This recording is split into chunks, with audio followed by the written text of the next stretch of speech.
শবে কদরের নামাজ কয় রাকাত এবং কিভাবে পড়তে হবে?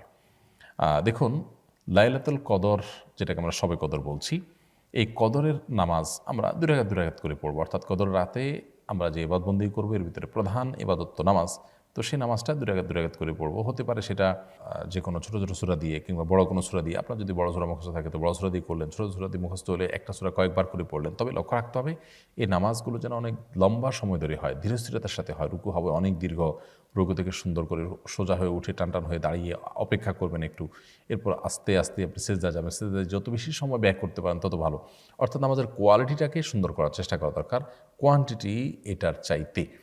আমরা অনেকে এই জাতীয় সময়গুলোতে লাইলাতুল কদরে বা এই জাতীয় শবে বরাতে দেখা যায় যে আমরা হিউজ পরিমাণ নামাজ পড়ি, অথচ হুলস্থুল করে তাড়াহুড়ো করে দিই। এটার কোনো গুরুত্ব নেই, বরং গুরুত্ব হলো সুন্দরভাবে সালাত আদায় করা। সো লাইলাতুল কদরের নামাজের নিয়ম হলো 2 রাকাত 2 রাকাত করে পড়বেন। সলাতুল লাইলি ওয়ান নাহারি মাসনা মাসনা, নবী সাল্লাল্লাহু আলাইহি ওয়াসাল্লাম বলেছেন রাত এবং দিনের নামাজ 2 রাকাত 2 রাকাত করে পড়বেন।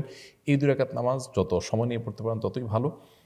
4 রাকাত পড়তে পারেন, 6 রাকাত পড়তে পারেন, 8 রাকাত পড়তে পারেন। যত রাকাত সংখ্যক আপনি পড়বেন, কিন্তু কোয়ালিটি যেন সে ঠিক থাকে, আস্তে আস্তে যেন পড়েন, সেটাই খেয়াল রাখবেন। এ হলো লাইলাতুল কদর নামাজের নিয়ম। এখানে বিশেষ কোনো সূরা ঠিক করা নেই যে প্রথম রাকাতে অমুক সূরা এতবার, দ্বিতীয় রাকাতে অমুক সূরা ততবার। যে কোনো সূরা আপনি সূরা ফাতিহার পর মিলাতে পারবেন। অন্য 10টা নামাজের মতোই এখানে সব কিছুই ওপেন। সো লাইলাতুল কদরে আমরা বেশি বেশি নামাজ পড়ব এবং নামাজের রাকাত সংখ্যা ফিক্স নেই যে এত রাকাতই পড়তে হবে। আপনার যতটুকু তৌফিকুল আছে ততটুকু পড়বেন। তবে 2 রাকাত 2 রাকাত করে যে পড়বো আমরা, সেখানে বিশেষ কোনো পদ্ধতি, সূরা ইত্যাদি ফিক্সড নেই। সাধারণ নিয়ম আমরা পড়বো ইনশাআল্লাহ তাআলা। অতএব শবে কদরের নামাজের নিয়মটা আমরা জানলাম এবং কত রাকাত পড়বো। রাকাত সংখ্যাও ফিক্স নেই যে এত রাকাত পড়তে হবে, এর বেশি পড়া যাবে না বা এর কম পড়া যাবে না, এরকম কোনো কিছু নেই।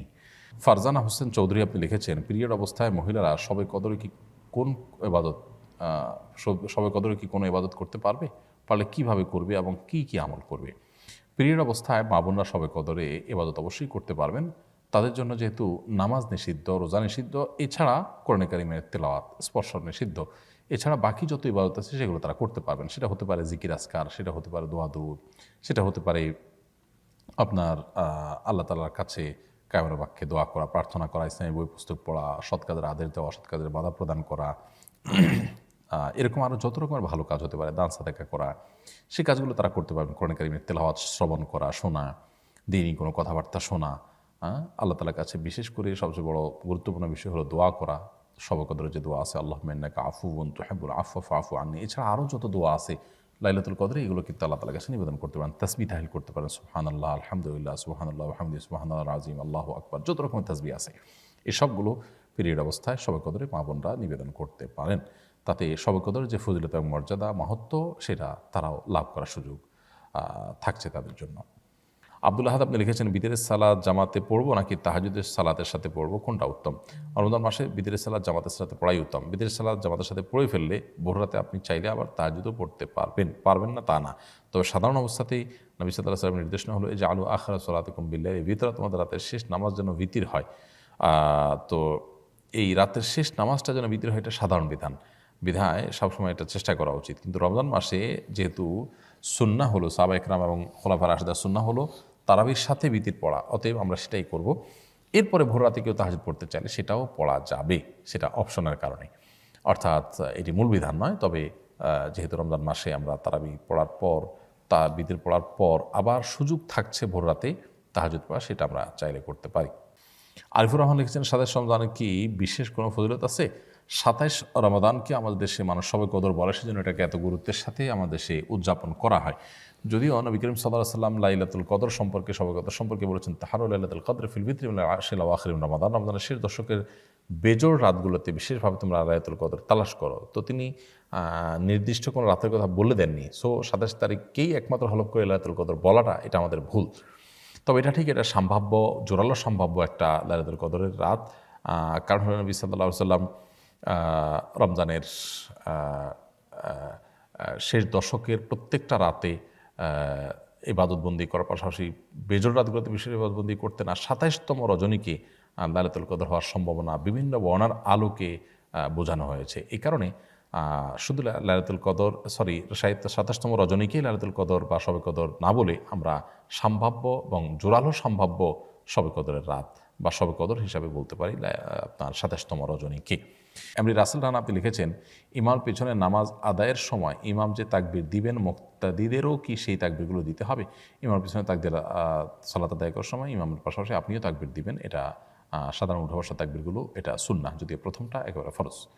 অতএব ইমামের পিছনে আপনাকে তাকবীর দিতে হবে। আমিনা পাটোয়ারি আপনি লিখেছেন, অনেক সময় ফজর আজানের আগেই নামাজ পড়ে ফেলি ঘুমের জন্য, এটি কি নামাজ হবে? বোন আমিনা, ফজরের ওয়াক্ত হওয়ার আগেই যদি আপনি নামাজ পড়ে ফেলেন তাহলে নামাজ হবে না। আজান যদি ওয়াক্ত হওয়ার পরে মুয়াজ্জিন সাহেবরা দেয়, আপনি শিওর হলেন যে হ্যাঁ এতটা এত মিনিটে ওয়াক্ত হয়, আপনি তারপরে নামাজ পড়লেন, তাহলে নামাজ হয়ে যাবে। আর যদি যেই টাইমে নামাজ হওয়ার কথা ঠিক তার আগে নামাজ পড়েন, তাহলে সেক্ষেত্রে সেই নামাজ আপনাকে পুনরায় পড়তে হবে। কারণ আল্লাহ সুবহানাহু ওয়া তাআলা কোরআনে কারিমে বলেছেন, ইন্না সলাতা কানাত আলাল মুমিনিনা কিতাবাম মাওকুতা, নিশ্চয়ই সালাত ইমানদারদের জন্য নির্দিষ্ট সময়ে পড়াটাকে অপরিহার্য করা হয়েছে। সো সেই কাজটি আমাদের করতে হবে। এমডি এমন হুসাইন আপনি লিখেছেন, কিভাবে আল্লাহর পথে ফিরে আসতে পারি এবং আল্লাহর পথে নিজেকে ধরে রাখতে পারি? দেখুন, আল্লাহর দিকে ফিরে আসার জন্য দরকার হলো ঐকান্তিক প্রচেষ্টা, সিরিয়াসনেস, দিলের গভীর থেকে মানুষের সদিচ্ছা। আল্লাহ সুবহানাহু ওয়া তাআলা বলেছেন, ওয়াল্লাযীনা জাহাদু ফিনা লানাহদিয়ান্নাহুম সুবুলানা, যারা আমার পথে আসার জন্য আপ্রাণ চেষ্টায় রত থাকে, আল্লাহ বলেছেন তাদেরকে অবশ্যই আমি আমার পথে আসার বহুমুখী পথ দেখিয়ে দিব। এই জন্য আল্লাহর পথে আসার জন্য সিরিয়াসনেস থাকা দরকার, সর্বোচ্চ চেষ্টা থাকা দরকার, এবং সেই সাথে আল্লাহ সুবহানাহু ওয়া তাআলার কাছে দোয়া, পরিপূর্ণ মনোনিবেশ এবং আল্লাহর কাছে আমাদের প্রার্থনা করা উচিত। তাহলে ইনশাআল্লাহ দিনের পথে ফিরে আসা সহজ হবে। সেই সাথে দিনের পথে টিকে থাকার জন্য আমাদের প্রয়োজন হলো দিনদার মানুষদের একটা ভালো সার্কেল, একটা ভালো পরিবেশ, একটা ভালো বন্ডিং এবং সোসাইটি। এটা যদি আমরা মেনটেন করতে পারি তাহলে দিনের উপর টিকে থাকার তুলনামূলক সহজ হয়। সেই সাথে আল্লাহ তাআলার কাছে আমরা দোয়া করবো, আল্লাহুম্মা ইয়া মুকাল্লিবাল কুলুব, হে অন্তর পরিবর্তনকারী, সাব্বিত কলবি আলা দীনিকা ওয়া তাআতিকা, আপনার দ্বীনের উপর, আপনার আনুগত্যের উপর আমার অন্তরকে আপনি স্থির করে দিন, টিকিয়ে দিন, আমি যেন এটার উপর টিকে থাকতে পারি। সেজন্য আল্লাহ তার কাছে দোয়া করব। কোরআনের একটা আয়াত আছে, আমরা সেটা দোয়া করতে পারি, রব্বানা লা তুযিগ কুলুবানা বা'দা ইয হাদাইতানা ওয়া হাব লানা মিন লাদুনকা রাহমাহ ইন্নাকা আনতাল ওয়াহ্হাব। এই দোয়াগুলো আল্লাহ সুবহানাহু ওয়া তাআলার কাছে আমরা নিবেদন করতে থাকবো ইনশাআল্লাহ, দিনের উপর টিকে থাকার প্রয়োজনে। আল্লাহ আমাদেরকে তৌফিক দান করুন। এরপরে প্রশ্ন হলো, রমজানের শেষ দশকের গুরুত্বপূর্ণ দিনগুলো অতিবাহিত হচ্ছে, এই দিনগুলোতে আমাদের কী করা উচিত? রমজানের শেষ দশকের 5টি দিন অতিবাহিত হচ্ছে, আর সামান্য কয়েকটা দিন বাকি আছে। প্রিয় নবী সাল্লাল্লাহু আলাইহি ওয়াসাল্লাম রমজানের শেষের দিকে সেই ইবাদত বন্দেগীর পরিমাণ আরও বাড়িয়ে দিতেন। বিশেষ করে রমজানের শেষ দশকের প্রত্যেকটা দিন এবং প্রত্যেকটা রাত তার কাছে খুবই গুরুত্বপূর্ণ ছিল। কানা ইয়াজতাহিদু ফীহি মা লা ইয়াজতাহিদু ফী গায়রি, তিনি এই দশকে ইবাদত বন্দেগীর জন্য যত বেশি চেষ্টা এবং সাধনা করতেন, অন্য কোনো সময় ইবাদত বন্দেগীর জন্য এত সাধনা, এত চেষ্টা, এত পরিশ্রম তিনি করতেন না।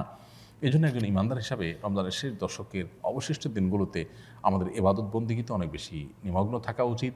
প্রিয় নবী সাল্লাল্লাহু আলাইহি ওয়াসাল্লাম রাত জুড়ে ইবাদত বন্দেগী করতেন, রাত জুড়ে জেগে থাকতেন রাত জুড়ে, এবং পরিবার লোকদেরকে জাগিয়ে তুলতেন, রমজানের শেষ দশকে ইতিকাফ করতেন, এবং তিনি এই দশকে যে পরিমাণ ইবাদত করতেন তার জীবনে অন্য কোনো সময় করতেন না।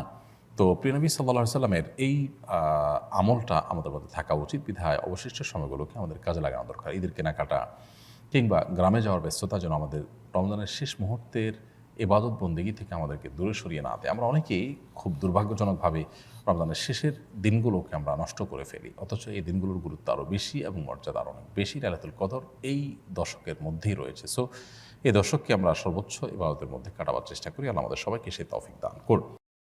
আস-সুন্নাহ ফাউন্ডেশন, উম্মার স্বার্থে সুন্নাহর সাথে।